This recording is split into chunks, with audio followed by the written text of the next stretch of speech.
with Parliament that the law was being breached by the government because we were spending less than 70% on capital expenditure. The Minister of Finance's response was to come to Parliament and plead with Parliament to redefine the meaning of capital expenditure to include human capital. Those of you who have done economics, you understand where I'm getting into. If you do that, then you are deviating from the universal definition of capital expenditure, because universal definition of capital expenditure does not include human capital. It's a recurrent expenditure, it's school fees. And so you couldn't do that, but it was out of frustration. They couldn't see how they could keep faith with the law. But ask me, how can the minister break the law and walk scot-free? And that was not the only occasion in which the law has been breached. I think the presentation we saw highlighted other instances where the law was breached.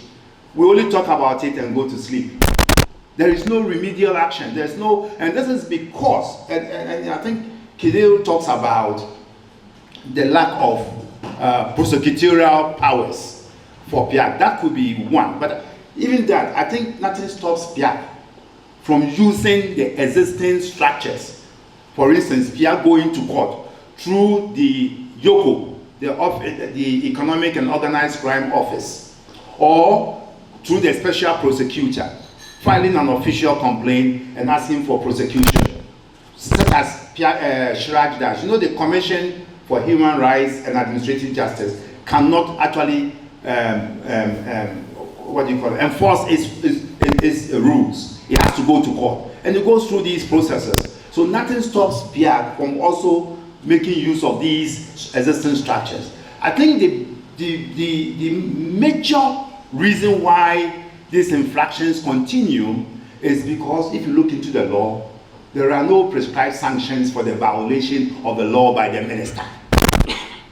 There are sanctions for everybody except the minister. So the law doesn't say what should happen to the minister when he breaches the law. So all we do currently is to just talk about it and go to sleep, and the next year we see the same infraction. Of course, there are processes ongoing currently to amend the law.